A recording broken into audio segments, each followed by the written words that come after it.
当关税的效果出现了以后，当政府 shut down 的这个震波出现了以后，你会使得消费缩减。那么消费缩减的话，获利就缩减，获利缩减的话，你就会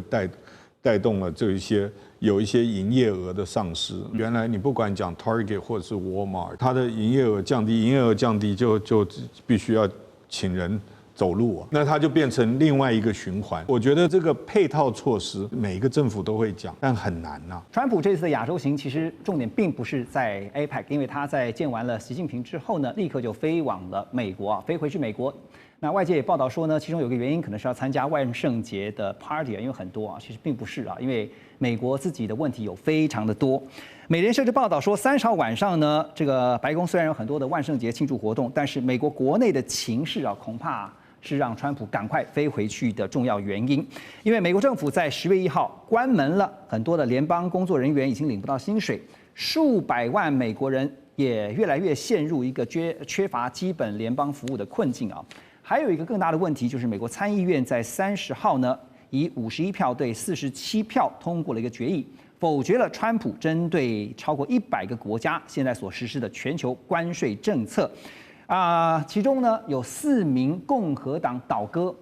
投下了反对票哈。这4名共和党呢分别来自缅因州、阿拉斯加州，还有呢2位是来自于肯塔基州啊。那在肯塔基州呢，后来有一些分析就说呢，因为关税政策让他们的出口受阻，报复增加，消费成本上升，会影响到他们的选区的选民，他们的工作跟相关的产业。缅因州跟阿拉斯加州呢，这个背后也是有原因的，因为跟加拿大有密切的经济贸易连结的考量，所以呢，这次4位共和党议员投下了反对票。而根据英国金融时报呢，他们报道说，川普政府台面上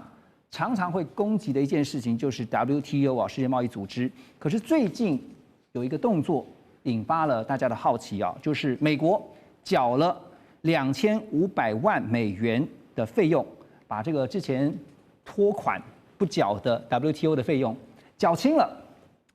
那所以呢，现在就来看就是说，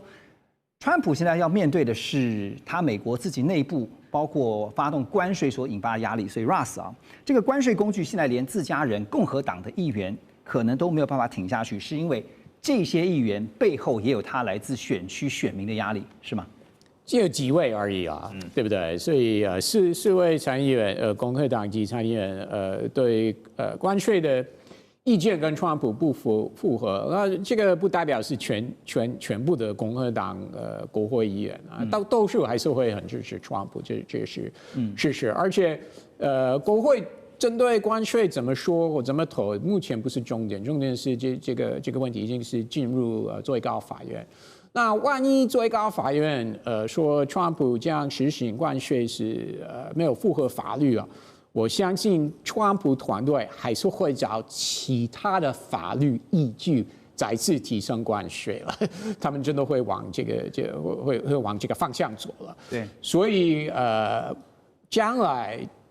3年多，川普这个关税政策还是会，我认为还是会继续下去了。那你怎么看最近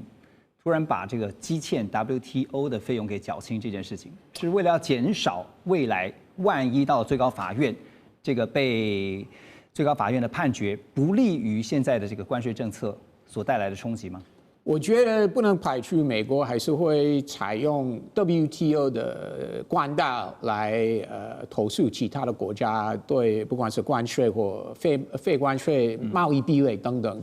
所以就是保留这个选择。虽然川普还有他的团队他们对多边组织，不管是世界贸易组织、世界卫生组织、联合国等等，其实是不希望用这个工具了。好像他们还是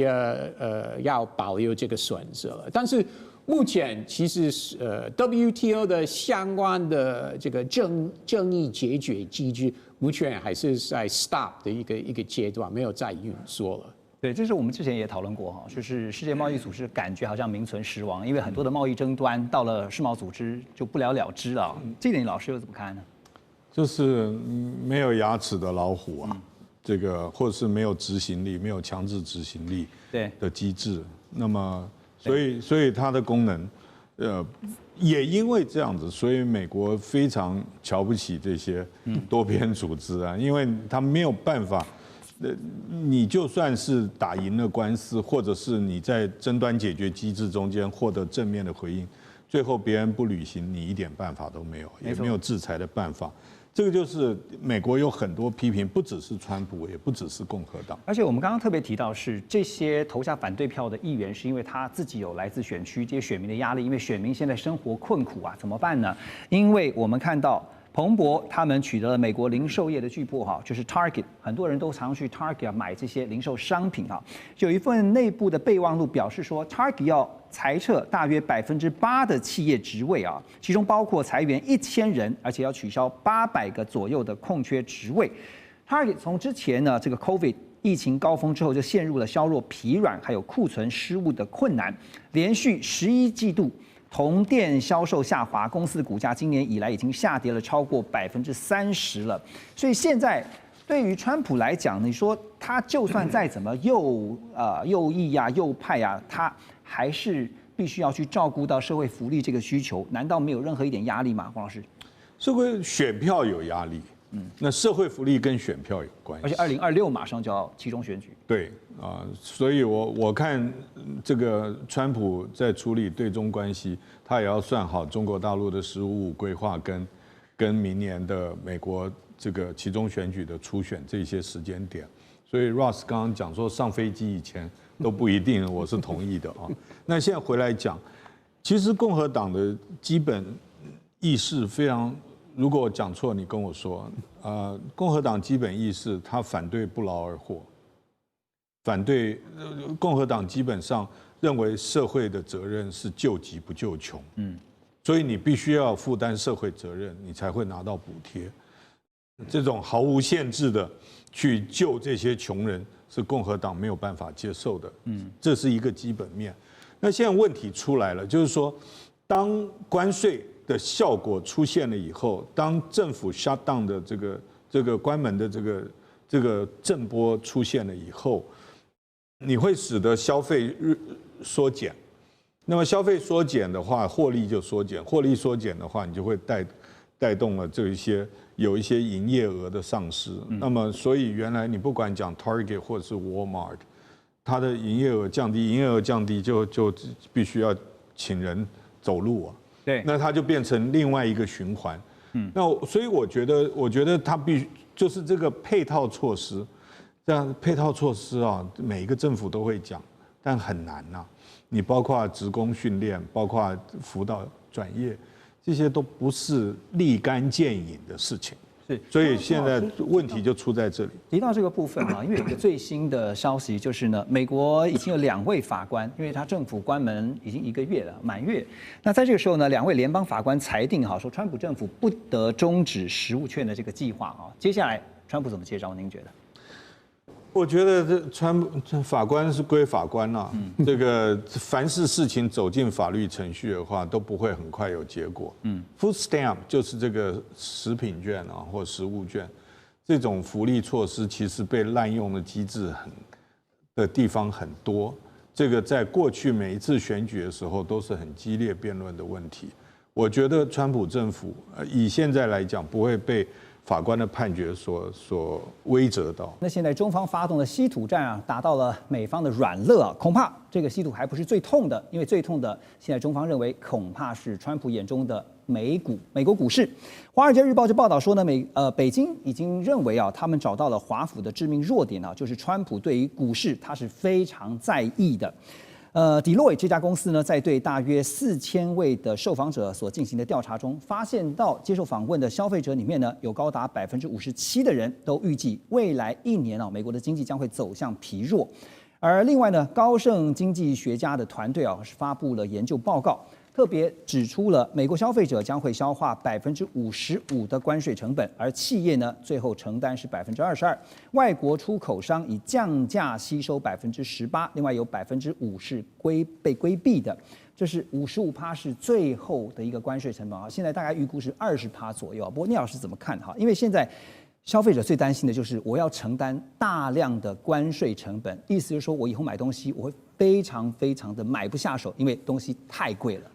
那个谁来买单，这是重点嘛？对，你是 buyer 买单 ，seller 买单，还是 broker 买单？或者这个东西，因为大家在竞争之下呢，因为贵了就都不要了，谁赚了钱？美国赚了钱，tariff 从4%到10%就可以赚2000多亿，这样会不会很多国家是20%嘛？哈？为什么会不会进入到通货紧缩？好，那我跟你讲哈，我刚才讲买单这个问题，你一定要分清楚，谁会是你什么东西买家买单？当你一个东西贵了，它还是需求的，这叫做需求弹性，需求的价格弹性较平或较低的。买家买单啊，那但是一样买家会买单的，就是另外你供给的时候的价格弹性较高的，一高他就不卖你了。你为了要怕价值空，你也要买单，这种占了55%。我跟你讲，这就是当然嘛，消费者买单55%贵了，当然就会通膨。可是你也知道，美国也因为这样子，他们很多东西缩衣节食啊，现在有很多美国真的是企业做不好，因为无薪假或各种失业的原因，它也会减少消费。一旦不消费，记得在金融海啸的时候，2008年就有一本很有名书，当他有找我写序言嘛，我那时候写了几十本序言，就叫做《当世界不再消费》，请各位去看一下，他预估未来世界不消费完蛋的世界，这完全违反了什么？凯因斯所谓的这个对不对？我们讲说需求创造供给，所以没有需求了，也因此我要讲，你说通膨或通缩，答案很简单，通膨会涨个2-3%，通缩会跌个1-2%，所以一减就会多1-2%，就这样。所以预估现在2.5到3就会到4左右了，3点多，大概是我的想法。但是它有属于短中长期的问题，什么时候会产生，我们再去看。那你刚讲了一个，我最想谈的是，因为去年11月刚好川普选的时候，我在广州华南理工大学正好开这个金融研讨会，我是台湾唯一理事啊，在那个地方，当然我们是理事群。那时候晚上我们在招待的饭店里面看北京，就你讲的非常厉害的名嘴，比我们都会讲话的人在那边讲说。哎呀，川普选上了，好玩啦！我们不需要外交家，不需要政治家，找心理学家就好了。他的弱点致命，你刚刚不讲致命弱点吗？股市不完全是啊，这个贪商重利，只要影响他的心情，影响他自己本身获利，大概就是他致命弱点。预期效果。所以这就是说，北京有很多心理学家，包括稀土这些都算是。我跟你讲，稀土当然我们这个Rose讲说不会影响，我倒觉得影响是非常大，因为这个东西要研究深，你就会知道这11种稀土它的层次之高低，它的。还有我讲的是中国储量是全世界37%，是4400万吨，以及海上所发现什么都是现在的文宣所讲的，都不一定真实，而且都不是短期你挖得出来。美国的只有180万这储量是非常落后，只有在产量它积极的创造10几%，而中国呢却有60%，也是中国27万吨一年，美国只有这个。讲不好听，它只产45000吨，因为它已经努力在产了，但储量远远不及，所以一上任就要抓英格兰，抓所有有稀土的地方，但永远抓不到了，因为中国这一点，我看吃这个就吃定，这是他们心理学家研究出来的。对，老师觉得 Ross 太乐观了。Ross 当然我们的角度看的不同啦，这个我也没有说很悲观，就是说这个比你当美国招式，你要丢出其他的招给我看，不要每天都是关税。再关税，那我就看破眼。因为实际上人民会感受到是生活的压力了哈。Ross， 我也请教你哈，因为我们现在讲到是最近大家看到是港口费已经正式开征了，这个进入美国港口的中国大陆船只从14号开始，这个都要被征收哈，每进吨它是用每进吨$50的费用来征收。那中方也祭出了反制措施啊，这个措施就是大陆交通运输部跟进宣布，同一天开始。就是你怎么对我，我就怎么对你哈，将对美国所拥有营运、建造或悬挂美国国旗的船舶，收取每进吨人民币400元，大概是$56左右的特别港务费。那金额跟美方征收的标准大概就差不多，反正就是一来一往啦。好，那么路透社就分析说呢，港口费用涵盖从节庆玩具到原油等各类的商品，而使得公海成为这全球2大经济体贸易战的关键战线哈。马上就要面临的节庆，我们刚刚讲到节庆就是感恩节 （Thanksgiving）， 还有一个美国最重视的 Christmas 啊。那个从美国这边家人给你的 feedback 什么东西真的变贵，贵多少呢？东西都变贵，这个现象是疫情就开始了，对不对？所以已经5年了。当然大家都不高兴，但是说实在已经习惯了，可以忍是不是？也不是了，但是已经不会太抱怨了，因为。一直讲也没用啊！其实重点是这个，每次去买抱怨也没用。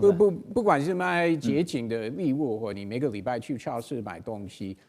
越来越贵的，大家都已经习惯了。那要看这个会不会影响到明年的美国这个期中选举了。目前还不知道。消费行为有没有什么改变？你觉得？其实很多人已经开始，如果方便的话，就线上买东西，因为通常线上买东西是比较便宜。比如说你买大量一点，你知道以我父母为例，以前一律都不会都要去实体店，他们都会去实体店。那现在走网购比较多，网购是越来越多了。对，他们本来是不想学，没兴趣。而且退休了，他们还有时间去实体店买东西，这个是他们天天会有事情做了。但是因为实体店东西真的是越来越贵了，他们就开始在网络买，而且会买比较大量，这样比较可以省钱了。对，所以面对这个美国人民的生活，现在可能会越来越辛苦哈，就是因为东西变贵了，你很多东西就买不下手嘛。那白宫方面也回应说，其实川普的立场是非常明确的，而且呢，短时间看起来是不会有什么改变哈，也呼吁美国民众可能会经历一段过渡期。那但是呢，你听到讲到过渡期的时候笑了一声哈。问题是这个过渡期是会多久，对不对？会多久？对。但是我相信，不管是今天、明年，就是明年选举前或选举之后，白宫会坚持他们这个说法不会改变。当然，他们不会认错，他们不会说因为关税政策东西都变贵，都是川普总统的错或他政治的错，不可能，对不对？所以这个说法他们会坚持说，这样我们会把制造拿回到美国。那虽然有一个过渡期，但是以后对美国经济、对美国消费者，我们这样做是比较好。他们一定会坚持这个说法。你觉得那个 period 就是那个时间点，2026马上就要期中选举了，这个压力会在什么时候爆发？已经开始爆发了。现在你说大家可以撑嘛？我没有说可以撑啊，习惯了，大家是习惯了，但是或许不排除会影响到他们投票的明年投票的选择。那当然，共和党国会议员已经开始担心，但是同时共和党不管是总统本人或联邦众议院、参议院等等，他们也知道。其实，民主党的候选人也没有什么亮点，他们只能说东西变贵，但是他们同时缺点也很多了，所以其实共和党目前是可以认为不一定会因为这个 issue 这个议题而就会败选，不一定。美国人民真的很辛苦啊，就是面对这个川普大老板现在这样子执意要做，然后告诉大家有一段过渡期，然后呢告诉大家说这个关税成本最后呢只是大家分担。可是是不是真的是这样子啊？因为川普告诉大家说，其实最后的成本会由外国出口商承担，而且呢，企业也通过了转移供应链在美国本土生产，就是 Made in USA 这些商品来因应。本来以前都是 Made in China 的那可是也看到最近有一位知名的经济学家陶东他根据最近的企业调查就指出呢，目前关税压力，刚刚我们特别提到了。他说，多半是由出口商承担30%左右，消费者承担20%，贸易商跟零售商吸收高达1半的关税压力。但他特别讲了，他说50%的关税如果都是由商家，就是刚才聂老师特别提到的 seller 来承担，恐怕不是一个可以长久持续的情况。另外，在台湾这边，中经院也发布了2025年第4季的台湾经济预测，上半年受惠于对等关税提前产生了一个拉货效应。下半年延续 AI 的热潮，所以呢，中经院他们再度上修了全年经济成长率是到5.45%。那好，两个问题第一个，怎么样观察就是美国本土生产在关税效应下之后的一个状况？张老师，第二个就是现在看起来好像台湾似乎在这个对等关税有拿到一些红利可是我们要问的还是时间问题这个红利能够维持多久？各位应该还记得关税开始之后，有些人是疯狂下订单，然后过一阵子好像又暂缓之后，又再次疯狂下订单。所以其实我们应该说，今年看起来表现的这么亮眼，很大一部分就如同刚刚您提到的，就是因为疯狂拉货的关系，先增加库存，这是第一个。那再来的话，究竟对于美国生产，有没有什么利基，或者是台湾会不会在后续吃到什么红利？那目前来说，跟台湾比较有关系的，不外乎就是半导体嘛。然后我记得好像上个礼拜，其实台积电占整个台湾的股价的占比，其实已经超过50% 了。然后整个台湾的 GDP， 半导体就超过20%。其实这一方面是好事，那一方面其实蛮可怕的。那如果今天万一没有什么半导体或者是被取代了，那台湾该怎么办？那再来，其实有一部分的话，就是美国希望就是他们的品牌商，我们去看，其实台湾的半导体商几乎都是代工厂商。对。然后如果美国今天要求它的品牌，比如说苹果、辉达、博通、高通，必须得在它的国家内生产的时候，台湾会怎么办？那换句话说，台湾会觉得说，台湾的产业可能会被掏空。那再用别的角度想，那其实很多国外的外国公司到处开分公司，那其实会造成什么？可以吸纳国外的人才回到母国。那其实我们台湾也是可以借由这一次也是危机，也许也是转机，可以去美国设厂，把一些美国的人、优秀的人吸来台湾，让他们了解台湾。我觉得换个角度想，也许并不是这么悲观。我觉得人才可以，因为我们到了美国去，然后把这群美国人吸引回来台湾，来投入台湾这边的，尤其是科技相关的制造。对，因为台湾是毕竟来说，台湾的话可以做成基地嘛，比如说研发基地。那生产的话可以在国外。那现在你看，包含台积电也去熊本设厂，也去德国德勒斯登，那甚至去美国。那也许未来会有一个变成真的是一个全球的 ecosystem 的这个方式。所以刚刚讲到说 Made in USA 啊，就是说家人也反映说我们可以习惯，美国人民啦，不是家人哈，美国人民可以表示说习惯，但是能够习惯多久可能不一定。可是把原先是 Made in China， 现在全部改为 Made in USA 也 OK。从美国消费者来说，Made in China 或 Made in USA， 如果有选择的话，当然会选 Made in USA 啊。但是价钱可能比较贵哎。那不是他们能控制了，对不对？如果这关税政策继续延续下去的话，不管多久，或下一个总统继续实施高关税的政策，那你就没有选择，对不对？中国东西会变贵，甚至到以后。中国来的东西就会越来越少，对不对？对，美国会找不到，只有从美国或东南亚来，我们墨西哥来的东西，对不对？不过因为川普毕竟不像我们小老百姓啊，我们这个对物价的这个感受是非常敏感。金融时报就引用了美国联邦劳工统计局的最新数据啊，说到8月为止的这6个月之内，像是音响设备的价格上涨14%啊，服装上涨8%，另外硬体跟附属设备涨了5%，那这些产品呢，大部分都是依赖进口的。而全美零售联盟首席经济学者也表示说呢，过去2年来，商业产品通膨率一直都维持在0的上下，但现在开始看到产品通膨升高的趋势。还有一位专家是花旗首席全球经济学者哈，他估计他说呢，美国消费者大约因为这个关税来来回回这个只负担了这个关税30%到40%，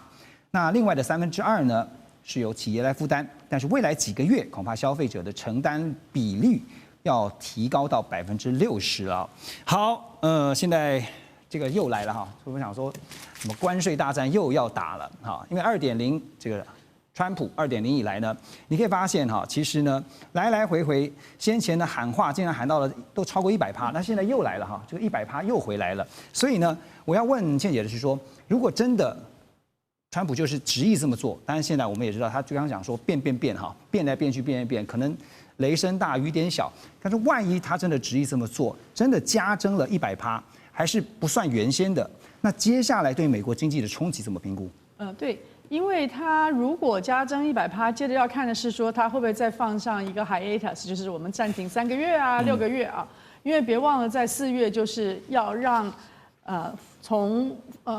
复活节到圣诞节的那个礼物季节，还有 back to school 就是学生开学季节的产品能够有，所以他就把时间一直拖到了10月。那现在马上就要到10月，所以你看10月14号要征港口税，明年2月还有情人节。对，那个不是一个最大的礼物季节啊，就是美国人买东西最重要的还是 back to school 跟最后的那个感恩节到圣诞节。那10月14号为什么这是要征港口税，也是这同样的一个逻辑。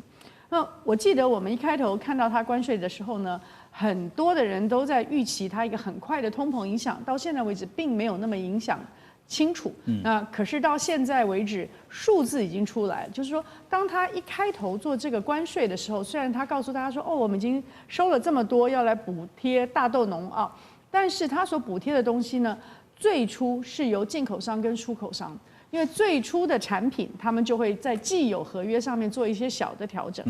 在途的货品，就是还没有到美国的港口的，他们那时候做了很多的调整，也就从原来的计税的标准或者是原来的报价标准中间重新去谈一下，你让多少，我让多少。那么最终的一小部分呢，才从渠道转交给消费者。当时的计算，我记得最初的计算呢是不到30%，甚至有时候算说只有10%到30%是转嫁给消费者的。因为所有的渠道跟进出口商都知道，说我一下的这种这么大的这些提升，光消费者会无法买单，那我反而会有存货的问题。对，你会缩手，对，不敢买。现在所有的人从大概3个月以前，包含了投资银行像高盛啊这些，他们都说好。现在进口商跟出口商都知道说，我们现在这做法已经不行了，甚至他们有些时候不是已经直接在他的这个收据上面就写说这是特殊的加征的钱嘛？那美国政府因为很生气，他们就换了一个方式，换一个包装，改了一个名字，但是明白的告诉人家说，这不是我们买卖人要卖给你的，而是政府所加征的这个税的影响。那么现在大致上的人算都是68%到70%会直接转嫁到消费者手上，将近70%这消费者怎么受得了呢？所以它的那个所有的东西就会变贵了。它的通货膨胀的效果呢，也会很快的提出来。可是它现在的期望可能是用二手车价钱啊，或者是石油，因为在那个 gas pump 并没有那么贵，除了少数几个州，像华盛顿州非常的贵。可是如果你到了纽约、纽泽西，它还是跟以前我在美国念书的时候差没有很多啊。那所以说他们会期待说有一些东西可以平衡那个整个通膨物价指数的计算，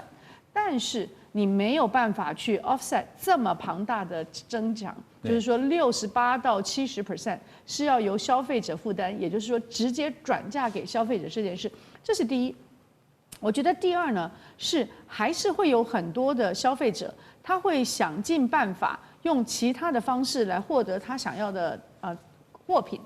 所以说无论是美国如何的去攻击像SHEIN啊、Temu啊，或者是其他的国家的这些跨境电商，他们到最后呢还是会成为美国消费者他所购买行为的一个部分。可是这个东西一旦转了，那么传统的渠道就会受到非常重大的伤害。对，所以传统的渠道，如果说在今年的4、5月还有能力去承担一部分，就是说我不涨价，我就吸收，我把我的利润降低，那个传统渠道去吸收这些关税效果的能力也会降低。对，所以就真的只能转嫁给消费者了。我们讲传统渠道因为大家都逛过这个好事多这个传统渠道就是很爱买的这些消费者呢，一定会发现，万一有一天这个60%到70%的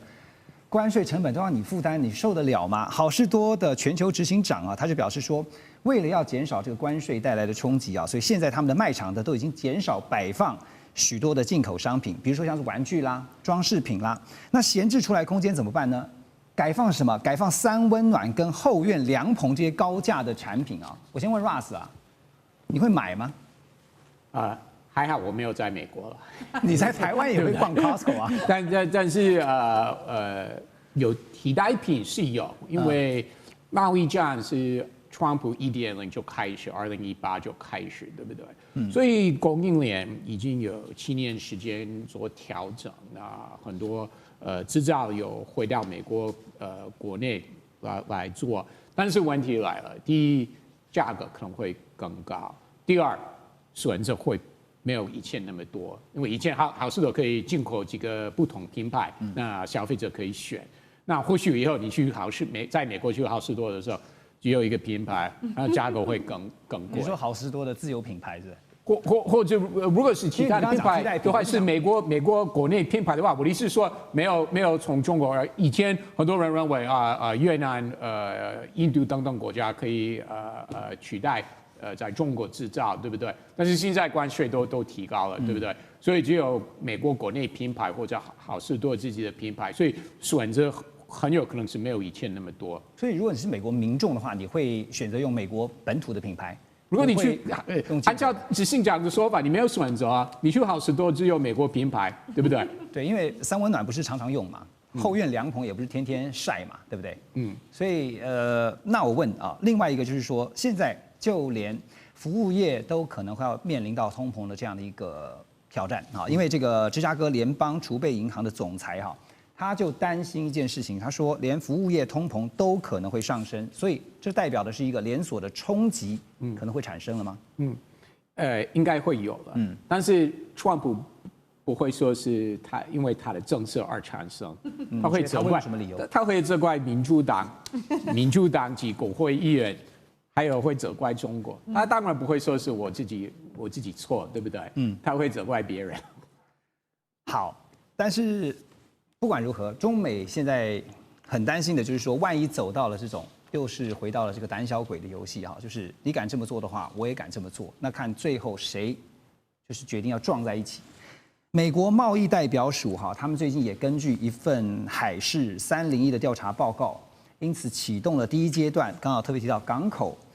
口费征收的措施啊。因为依据规定呢，这个停靠在美国港口的外国船舶啊，会分成3类来征收港口费，比如说中国大陆建造、中国企业经营。每进吨位要收费50美元，那未来3年每年还要调涨30美元。另外一类呢是中国建造非中国企业经营啊，这个就不同了，就每进吨位呢收费18美元，但未来3年呢每年调涨5美元。还有第3类呢，就是如果由中国大陆航运企业经营同样规模跟来源的船舶，每次航行呢要缴高达420万美元的港口费哈。我觉得。川普政府当然是想怎么样能够捞到钱就往哪里去找，这样找钱的方式。所以聂老师，船运的这个运费通常都是国际贸易我们在学的时候其实是非常重要的组成部分啊。但是如果调高了港口费，会不会因此而逼得使得中国大陆对美的贸易额再度的往下调？因为现在已经不高了。答案当然是 yes， 肯定的嘛。对啊，我先讲一下，你刚刚讲对了一句啊，川普是什么人？他就是狂妄自信的一个重利的商人嘛。他就是一个商人，那还有什么好讲？他写过《交易的艺术》，在1987年，里面就告诉大家，对不对 ？attack 再 attack， 反正不管怎么吓人家就对了。台积电1000亿怎么过去的？100%嘛，不是吗？在我们那个4月2号之前不就讲100%才过去嘛？魏哲家在白宫跟他的董事开了会，遥控就1000亿了，对不对？后来他又想要说，后来不是又喊出一个100%吗？其他的什么20%、15%都不是重点，他今天随便喊价的，他的价钱的高低都不是重点，就是告诉你我要你怎么做，你就听我的，否则我跟你讲，我拳头很大，我可以打你。好，那不管怎么说，他的确都是用金钱考量。那我的意思说，他们的中美贸易当然还是会下降。我先讲一下哈，我们刚刚讲到的稀土晶片是可能终极战争，这是科技。可是 bottom line 就经济民生还是很重要。对，你自己看哈，美国打了非常多的关税战也好，或者里面他当时的贸易赤字3000多亿啊，在1.0版的时候，后来当中国有示威一些，然后变成赤字是2000多亿。但不管怎么说，美国还继续打他，打到你今天都没有赤字的时候，是你怎么打？不管怎么说，现在中国还是买家嘛，还是卖家，美国还是买家。全世界大部分这个都知道，美国就是大买家，他才能丢关税，他不是买家丢关税，这个吓谁啊？对不对哈？但重点来了，中国也有招式啊！你每次打我关税或打这个，中国就可以做很多啊。现在中国做了一个招，不是在前几阵子做的吗？你大豆你生产全世界31%，我就是为了要跟你友好，这个减少你的赤字，所以向你买，你卖的又比人家巴西贵，我干嘛向你买？因为这我们的互相的这个 reciprocal 嘛，互惠嘛。结果你的互惠跟我互惠不一样，所以我干脆去向巴西买嘛，人家生产38%又比你便宜，而且呢我还可以拉近关系，而且南美洲还有一个国家阿根廷有13%，加起来51%，我就向他们买，就不像你买5个月没有进一颗大豆，你说美国怎么办？所以他的红州哦，这种农民州都是要选川普人，不是就慌了吗？我觉得现在是一个很奇怪，就上层就打科技战，现在打经济战，这打到最后呢，当然你说贸易当然就是两边，我们刚刚讲孤立主义，这个4月5号不是川普在经济学人被有一个画刊说他自己在割一个地图嘛，割这个美国嘛，割到最后他自己孤立不就掉下去了吗？所以我觉得这个东西就是贸易真的会下降。不过我觉得商品还冲击是什么？您觉得？我先讲一下，商品有很多，你说冲击到什么商品吗？是商品贸易额整个下降之后，对美国整体经济。好，那我先讲，所有的商品有分类的，这有所谓我们学经济学所谓的整个产品的价格弹性嘛。你今天讲说需求产品的价格弹性是，如果它低的话，我跟你讲，买家他一定要自己买单啊。那供给的价格弹性如果高的话，买家也要买单啊。因为我跟你讲，你如果价格弹性高在卖的，我就不生产，你不是吓到了，你就是需要。那你需要的这个弹性很低，你价格再变化，我还是要，我变化不大，我不是需要吗？这种商品它一定要进，这时候它一定会贵。但有些如果他有刚刚讲到一个替代品或诸如此类的，他可能就会比较不需要。那这时候当中国可能就要说要另外找到其他的地方去销售，就像美国现在的大豆可能要找别的地方，比如找台湾诸如此类，以后我们就吃基改大豆等等的就好啦。就这个大豆也会便宜啊，就像豆浆也会便宜，反正就是这样子。我觉得贸易一定会下降。那至于是什么样的商品，真是要看这个所有的商品不一样，它就是民生你的这个需求弹性的高低，然后来决定是买家买单，还是如果是这个供给的这个价格弹性低的话，那是要卖家买单哦，就是它可能就是必须这个卖家来卖，那这个企业的获利，像不管是输出国就会受伤了。所以其实可以看到，是中国大陆现在所推出的战略哈，透过不买跟不卖哈，不买大豆，不卖稀土，用这种方式呢，逼的这个美国必须要想办法来做一些因应。那也看到一些分析啊，就是在 APEC 之前啊，因为元首会之前呢，毕竟双方都必须要去堆叠他们能够去谈判的筹码。但接下来会不会像刚刚所说的，川普现在又改说，也不排除还是会继续的川习会，我们就等着瞧。马上回来。现在看到中美两强之间打得最火热的，不是晶片，也不是稀土，而是呢小小一颗的大豆，其实是黄豆了哈。那美国总统川普呢，他已经放话说，他要在10月底的 APEC 亚太经合会场边亲自跟中国大陆国家主席习近平来会面，而且他到时候见面的目标只有一个，就是施压中国大陆立刻去采买美国的大豆。这个话说得很狠啊，不过到时候怎么做呢？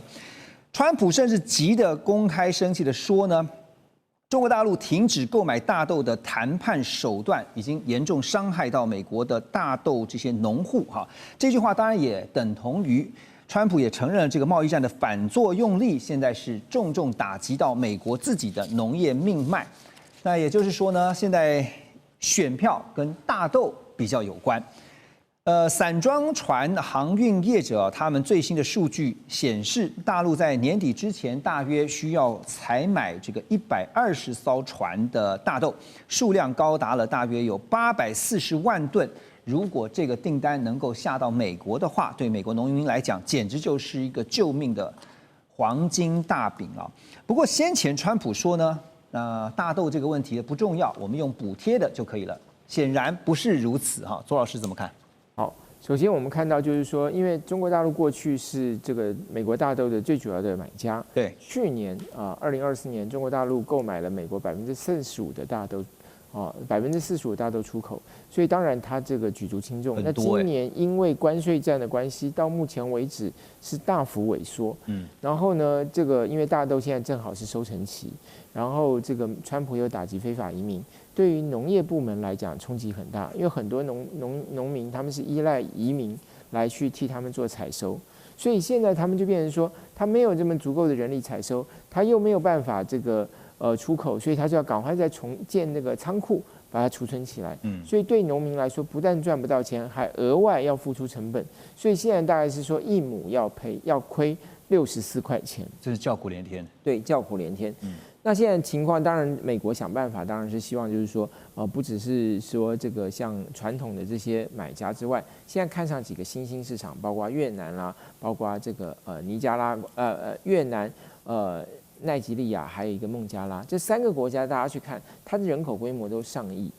但是问题是这样子，这3个国家人口上亿，可是中国大陆是14亿的人口。对，还有一点最大的差别，因为中国大陆这个食用这个大豆很多，吃豆腐嘛，我们豆腐有很多豆类啊，豆浆、豆腐啊、豆浆都有。这个对，那其他国家没有这么大量的这个使用嘛，所以最后就是缓不济急。然后还有一点，因为以往大豆储存都是在10月就买满了，就今年要用的到明年9月、10月那个时候才又开始下一轮的采购季。那换句话说呢，你现在这个时间没有抓住，很可能你就要再等半年以上。所以这个美国农民等得了吗？这个情况就是他等不了，对不对？对，所以就为什么他现在川普一定要在这个时候？其实2个人不可能在那个时候才决定了，现在应该已经在谈，现在就要谈，然后2个人真的都两边都谈好了，到时候见面就可以把这个东西公布出来。所以现在虽然说看到川普老神在一派这个觉得说，虽然有紧张，但是呢不能够展现出来，但私底下其实也许心里面是急得像热锅上的蚂蚁一样哈。因为呢，如果这个大豆中国大陆不买的话呢，它可以买别的哈，比如说像是巴西跟阿根廷嘛，啊，其实都可以趁机来补位哈，就是他们也产大豆哈，那美国的大豆不见得中国大陆要买啊，所以还是得找到买家。贸易战的风向也在大转弯啊，因为呢，你最近也可以对比同步听到，像是美国的贸易代表格利尔啊，他突然就是示好，说要寻求跟中国大陆呢扩大非敏感商品的贸易。但是什么叫做非敏感呢？大家也在想，这到底怎么去定义？另外呢，就是美国的财长贝森特啊，更是放话，他说预计下一轮美中贸易谈判将会出现重大突破啊。这个重大突破到底是指什么样多重大啊？突破在哪里呢？不过当然这个先前哈，其实也批评中国大陆说暂停采购美国的大豆呢，是把美国农民当成人质或者是棋子。所以拉回到现在讲，这个川普说呢，一定要想办法让中国大陆买美国的大豆。可是，如果中国大陆就是不买，那你能怎么样呢？啊，现在大豆的政治筹码看起来是比我们常常在聊的晶片啦、稀土啦，好像更加的重要了哈。哎，真的是没有想到，竟然会有这么一天。吴老师又怎么看？是不是大豆会比晶片还更重要？在此刻哈，对，其实我觉得应该把它拉高给层次，我们看一下这整个结构。我觉得这主要是依赖的问题。就是在全球化时代，大家都相互依赖嘛，你依赖我，我依赖你，但是不同的领域不同的层面。是。那这个依赖呢，如果我依赖你太多，我就会担心，说不定你会来反过来控制我。因为依赖关系就是一种权力关系，一种控制关系。那依赖太过分，这就美国动不动讲说是国家安全，这国家安全。所以这个依赖关系也取决于大环境，比如在疫情的时候，口罩、防护衣、疫苗，这个都是依赖嘛。那看起来小小的口罩没有什么稀奇，可是到那个疫情的时候，它就变得非常严重，还具有杀伤力啊。这杀伤力带引号，因为你没有口罩，病毒会把人杀死，就具有杀伤力。所以回到你刚刚讲那个黄豆，那黄豆现在的大环境是什么呢？就是刚刚左老师讲的，因为黄豆是一种农产品，你现在不采购，它烂在田地里，或者是放在仓储，它有成本嘛。而且这个跟选票有关，哪些州那些州正好都是川普的红州，对不对？对。然后那些选票呢，到底有多少选票，多少农民，这个对他也很重要。所以这个大豆是不是能够变成中共来反过来压制美国的一个武器化的一个资源？我认为现在就是做得非常好。而且眼看2026马上美国期中选举就要来了。没错啊，所以说，刚刚讲说，川普跟拜登如果见面，就像左老师刚刚讲，现在幕僚可能都在磋商协调，希望到那时候大家两边老大一见面签名，好了，我们这边和解，双方的领导人有面子。可是我有一点担心，或者我不是那么看好是双方见面这个问题就能够解决，因为双方现在看起来科技方面，中国比较希望美国要给他一些资源。那美国就觉得这是我卡住，但没想到，你在黄豆上面居然也能够把我控制到这么惨，因为这依赖它嘛，就是国家安全的问题。所以我觉得双方不会那么容易就一下就能够谈到一个彼此都能够觉得我感到安全了，或者我占到便宜，或者至少我不吃亏了。我觉得没有那么容易呢。OK， 所以现在接下来就要看两国这个元首哈，包括川普、习近平两人怎么谈啊。但现在幕僚已经开始在相关的一些作业中。那可是呢，最近也看到川普的一些政策啊，就是荒唐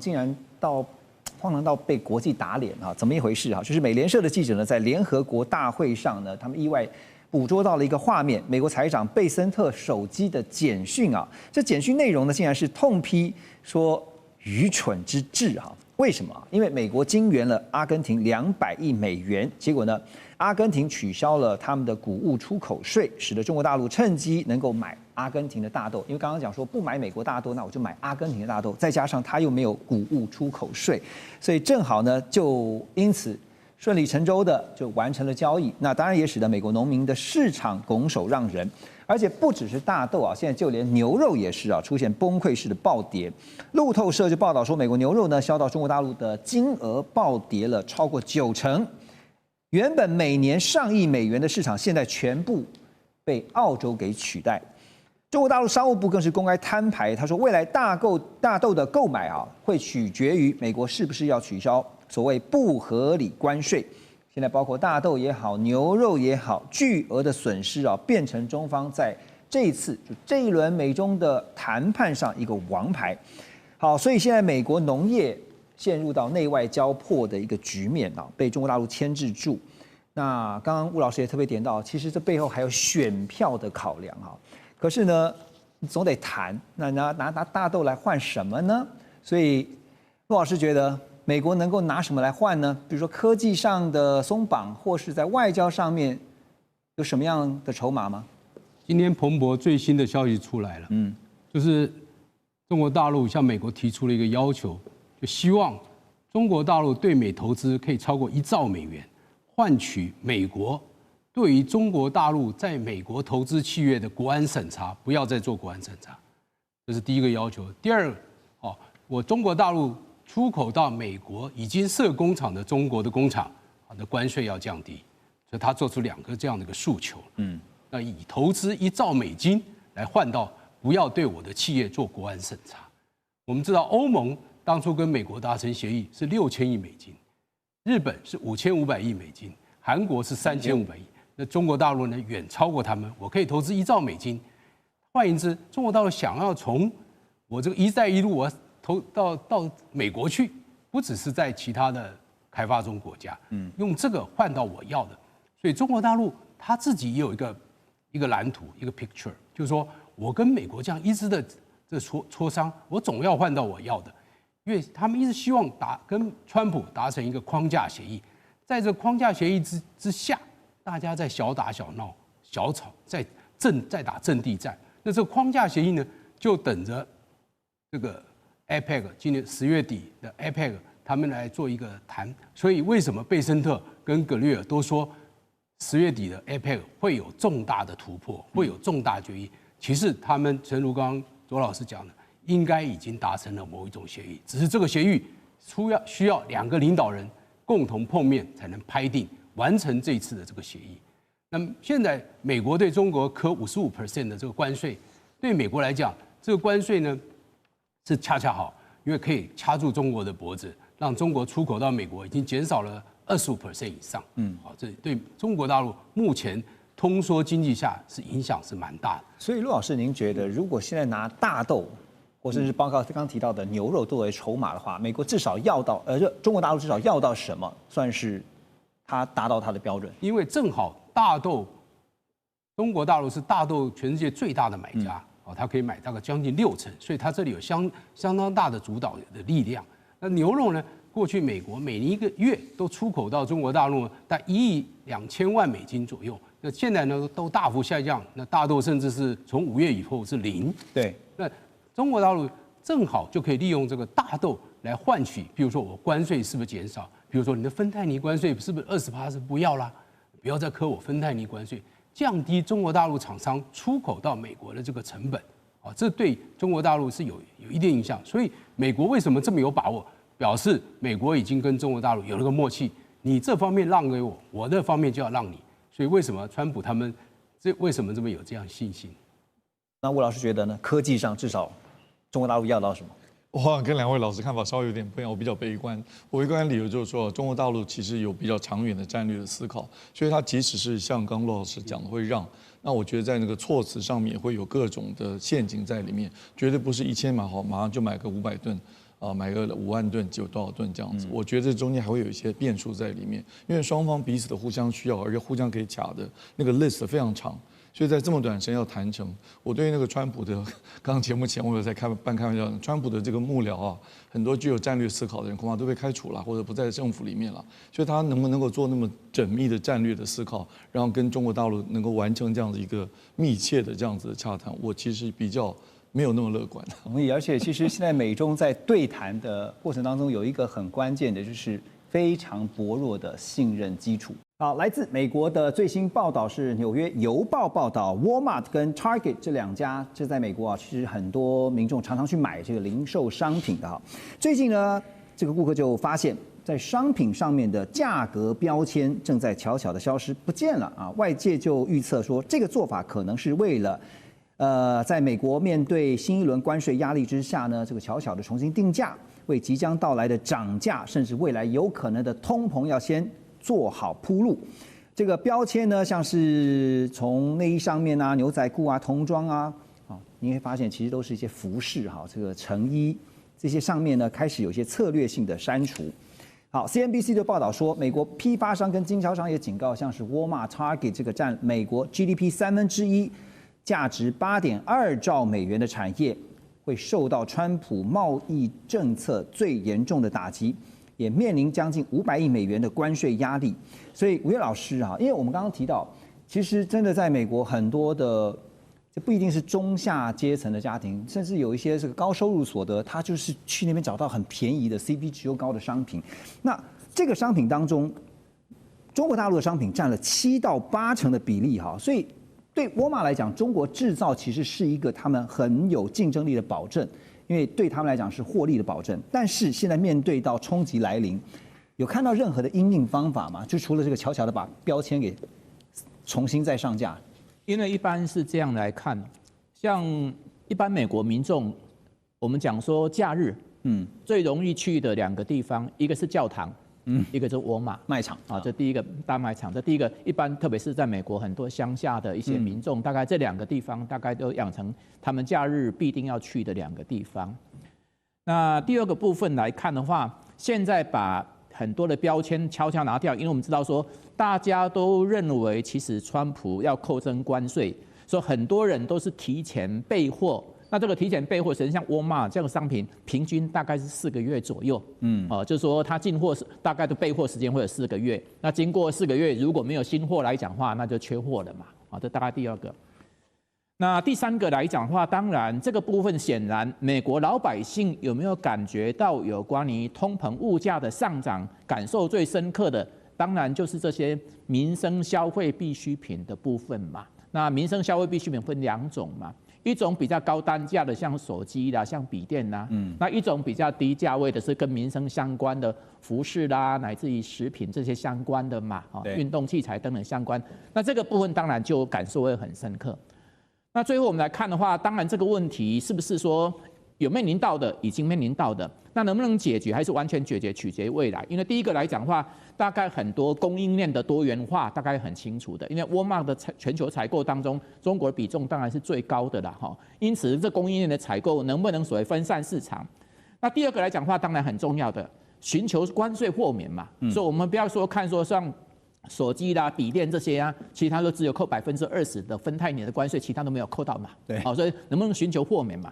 那第3个，当然很多人也会想办法嘛，要重新的所谓的包装，重新的包装就是很多运到第3地或者简易加工，由第3地关税比较低的部分嘛，找个变通的方法。对，来变通。那第4个，如果这几个都不行，那只能转嫁成本了。那转嫁成本来讲的话，当然除了消费者来讲的话，零售商、批发商以及沃尔玛本身，乃至一部分的生产者，可能大家都要平均分担这个关税嘛。那当然消费者本身可能承担的比重就不会太低，所以他大概用这几个角度在思考问题的嘛。沃尔玛在4、5月的时候，那时候不就要求供应商要降价嘛？结果没办法，人家就是没办法降，所以就像老师刚刚讲，最后一招就是转嫁给消费者。对，可是因为消费者一般老百姓，我们对于这个价格的敏感是非常非常的敏感的哈，尤其是家庭主妇啊，就去逛一下大卖场、超市，发现这个菜真的变贵了，不然就是价格不变，但是缩水了哈。所以现在就中美来讲，虽然说现在正在这个延长赛这个关税战哈，但是呢还是得要面对哈。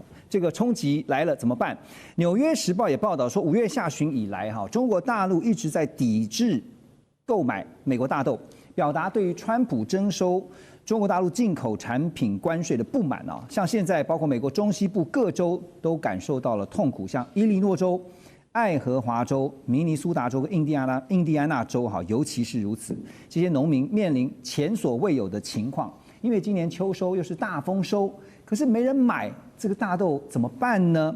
美国大豆协会已经写信给川普哈，警告说，如果入秋之后我们还不能与中国大陆就大豆问题达成协议，对美国大豆种植者的影响将会更加严重。所以文甲老师，因为根据数据显示啊，中国大陆对外进口的大豆占了国际市场贸易总量的3%，换句话说，它是超级大的买家。现在不跟美国农民下单，这个我们之前也讨论过，这是一个非常好的筹码。所以接下来的局势您怎么评估？我想呢，这个中国现在此时此刻采取这个抵制美国大豆，那当然是美中现在博弈中的一环哦，尤其在经济的博弈跟贸易的博弈哦。因为刚才所讲的这几个部分来看呢，其实首先农业呢这是川普这个关税战呢的一个回力标。为什么呢？因为中国呢他已经拿准了，他刻意呢不跟美国你进了大豆，那其实它不是技术性的调整，而是政治讯号的一个展现。我就是要贸易反制，好，你来关税我就来反制你哦。那为什么呢？因为刚刚你所讲的，因为这些这个大豆的这个生产地方都是就那时候是非常支持川普的。好，这个所谓的农业州哦，包括伊利诺州啊，包括这个爱荷华，包括印第安等等。而且呢，当然这是如果说因为这样子支持他，反而这是在中美冲突中是一个最大受害者，那当然就会对川普是很大的一个创伤哦。那第二个呢，其实大豆是这个农业经济的一个压力点哦。那当然也是中国的一个反制的一个杠杆哦。为什么呢？因为我们知道这个美国的大豆呢，大概是60%是仰赖中国嘛，哦60%。那相对的，当然中国占了全球的60%，所以66哦就是非常有意思的一个数字啊哈。那当然其实这一种呢，当然如果说现在北京呢，它可能就会转向于像巴西啊、像阿根廷等国家去拿，那等于说这些巴西、阿根廷都是美国的后花园，它透过这个经济大豆来遂行它所谓从这个它后花园去拉拢，好，那这样子当然也会去怎么样去打击到这个川普的一个国际一个领导地位哦。那第三个呢是现在这个美国农民呢，他已经退为谷哦，尤其呢是没有订单的一个所谓的这个秋收。我们知道呢，这个秋收最容易革命了。为什么？因为秋收就像我们中国古代一样，秋收冬藏，对冬藏。对啊，那秋收没有的话，就会怎么样？就会大家农民起义嘛，都选在秋收的时候。那如果说呢，他一旦没有秋收，那可能就会引起这个农业州的一个暴动了。那当然会撼动川普，马上就是明年11月的这个一个启动选举哦。那这样对川普是非常受伤的。那因此呢，我们可以观察到，其实中国用这个方式呢，也是他的多重策略。第一个，来打击他的一个个人的形象；第二个，打击他的对国际他的一些所谓周边地缘政治的一个影响力；第三个呢，就撼动他在这个所谓美国国内的一个支持度。所以我想呢，这个中国，我想也不是省油的灯哦。对，先前我们曾经讨论过嘛，就是美国总统川普，他其实对于这些农业州，他也许认为有一些州不见得是完全支持他的哈，所以他可能不是那么的在乎。可是既然是全民总统，你就必须要解决全民的问题啊，尤其这些农民已经开始在叫苦连天了。